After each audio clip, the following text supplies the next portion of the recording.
तो चलिए आज बात करते हैं साजिलिटी की। ये एक ऐसी कंपनी है जो है तो इंडियन मार्केट में, लेकिन इसकी पूरी कहानी जुड़ी है अमेरिका के बहुत बड़े हेल्थ केयर सेक्टर से। काफी इंटरेस्टिंग केस है, आइए समझते हैं। हाँ, तो शुरू करने से पहले एक बहुत जरूरी बात, ये जो भी हम डिस्कस कर रहे हैं ये सिर्फ जानकारी और पढ़ाई के मकसद से है। ये कोई सेबी रजिस्टर्ड एडवाइजरी नहीं है और ना ही ये खरीदने या बेचने की कोई सलाह है। तो प्लीज कोई भी फैसला लेने से पहले अपनी रिसर्च जरूर कर लें। तो ये कंपनी चर्चा में क्यों है? देखिए, जब से इसका आईपीओ आया है स्टॉक ने 70% से ज्यादा का शानदार रिटर्न दिया है। मतलब 2024 की सबसे सफल लिस्टिंग्स में से एक। और जाहिर है इन्वेस्टर्स का ध्यान तो इस पे जाएगा ही।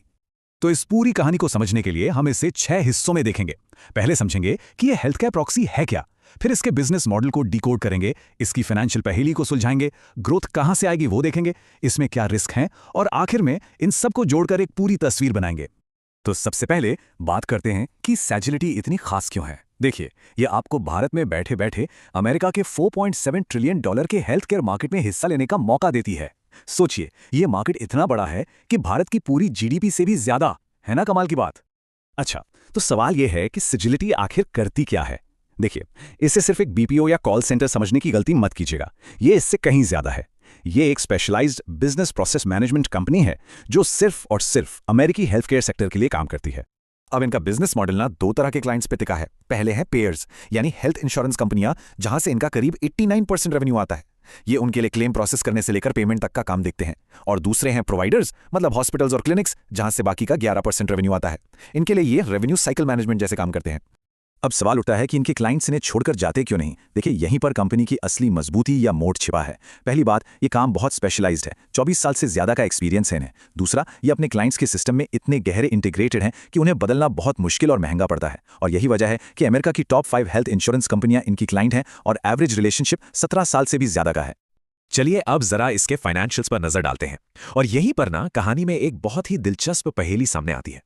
अगर आप सिर्फ टॉप लाइन यानी रेवेन्यू को देखें तो सब कुछ बहुत अच्छा लगता है। ग्रोथ एकदम कंसिस्टेंट है। वित्त वर्ष 23 में 4,200 करोड़, 24 में लगभग 5,000 करोड़ और 25 में 5,500 करोड़ तक पहुंचने का अनुमान है। मतलब ग्रोथ की कहानी तो एकदम सॉलिड है। लेकिन पहेली यहीं शुरू होती है। ऑपरेशनल लेवल पर कंपनी बहुत प्रॉफिटेबल है। ऑपरेटिंग प्रॉफिट मार्जिन करीब 23 से 26% का है, जो कि शानदार है। पर जब हम बॉटम लाइन यानी नेट प्रॉफिट पर आते हैं तो मार्जिन घटकर सिर्फ 5 से 6% रह जाता है। तो सबसे बड़ा सवाल यही है कि अगर रेवेन्यू और ऑपरेटिंग मार्जिन इतने मजबूत हैं, तो फिर नेट प्रॉफिट इतना कम क्यों हो जाता है? ये पैसा जा कहां रहा है? तो इस पहेली के 2 बड़े हिस्से हैं। पहला है हाई इंटरेस्ट कॉस्ट। आईपीओ से पहले कंपनी पर काफी कर्ज था, जिसका ब्याज प्रॉफिट को खा जाता था। अच्छी बात यह है कि अब वो कर्ज तेजी से चुकाया जा रहा है। और दूसरा है हाई अमोर्टाइजेशन। ये एक नॉन कैश खर्च है जो पुरानी एक्विजिशंस की वजह से है, और ये भी धीरे धीरे कम हो जाएगा। तो पॉइंट ये है कि जैसे जैसे ये दोनों बड़े खर्चे कम होंगे, नेट प्रॉफिट मार्जिन अपने आप बढ़ने लगेगा। और इसी के साथ मैनेजमेंट ने ग्रोथ के लिए 21% का एक मजबूत रास्ता भी बताया है, जिसके पीछे 4 बड़े कारण हैं।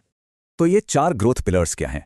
पहला, नए कॉन्ट्रैक्ट्स। हाल ही में एक तिमाही में ही इन्होंने $34 मिलियन के नए एनुअल कॉन्ट्रैक्ट साइन किए हैं। दूसरा, इन्होंने ब्रॉड पाथ नाम की एक अमेरिकी कंपनी को खरीदा है, जिससे इन्हें नए क्लाइंट्स मिले और क्रॉस सेलिंग के मौके भी।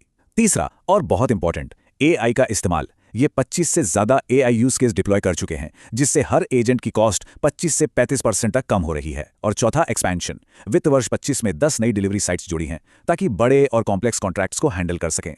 ठीक है, ग्रोथ की कहानी तो बहुत अच्छी लग रही है, लेकिन जैसा हम हमेशा कहते हैं, सिक्के का दूसरा पहलू देखना भी उतना ही जरूरी है। तो चलिए अब बात करते हैं रिस्क की। सबसे बड़ी चिंता जो बाजार में रही है वो है प्रमोटर की बिकवाली। लेकिन यहां कॉन्टेक्स्ट समझना बहुत जरूरी है। देखिए, इनके प्रमोटर एक प्राइवेट इक्विटी फर्म है, इक्विटी, और पीई फर्म्स का काम ही यही होता है। किसी कंपनी में पैसा लगाना, उसे बड़ा करना, वैल्यू बनाना और फिर अपनी हिस्सेदारी बेचकर निकल जाना। तो ये उनके बिजनेस मॉडल का ही एक हिस्सा है। प्रमोटर सेलिंग के अलावा भी कुछ और चीजें हैं जिन पर नजर रखनी चाहिए। जैसे क्लाइंट कॉन्सेंट्रेशन बहुत ज्यादा है। टॉप 10 क्लाइंट से ही 90% से ज्यादा रेवेन्यू आता है। दूसरा, एम्प्लॉय एट्रिशन रेट, यानी नौकरी छोड़ने वालों की दर 27% से ज्यादा है, जो कि काफी हाई है। और आखिर में, क्योंकि पूरा बिजनेस अमेरिकी हेल्थ केयर पर निर्भर है, तो वहां की पॉलिसी में कोई भी बदलाव इन्हें सीधा प्रभावित कर सकता है। तो चलिए अब इन सभी पॉजिटिव और नेगेटिव पॉइंट्स को एक साथ रखकर पूरी तस्वीर को समझने की कोशिश करते हैं। तो एक तरफ हमारे पास एक मजबूत बिजनेस है जिसमें नए कॉम्पिटिटर्स के लिए आना बहुत मुश्किल है। प्रॉफिट मार्जिन बढ़ने का एक क्लियर रास्ता दिख रहा है, और ग्रोथ के लिए एआई और अधिग्रहण जैसे कई ड्राइवर्स भी हैं, और वैल्यूएशन भी ग्रोथ के हिसाब से ठीक ठाक लगता है। दूसरी तरफ प्रमोटर सेलिंग का एक प्रेशर बना हुआ है। कुछ ही क्लाइंट्स पर बहुत ज्यादा निर्भरता है, एम्प्लॉय एट्रिशन एक समस्या है, और अमेरिकी रेगुलेशंस का रिस्क तो है ही। तो अंत में सवाल यही बचता है, कहानी तो साफ है कि जैसे जैसे पुरानी लागतें कम होंगी मुनाफा बढ़ेगा, लेकिन सोचने वाली बात यह है कि क्या मार्केट ने इस आने वाली ग्रोथ को पहले से ही आज की कीमत में शामिल कर लिया है या अभी भी यहाँ कोई मौका बाकी है। उम्मीद है इस पूरे विश्लेषण से आपको सैगिलिटी को समझने में मदद मिली होगी। अगर आपको हमारा ये काम अच्छा लगा तो इस पेशकश को लाइक करें और ऐसे ही और डीप डाइव्स के लिए हमारे चैनल को सब्सक्राइब करना न भूलें।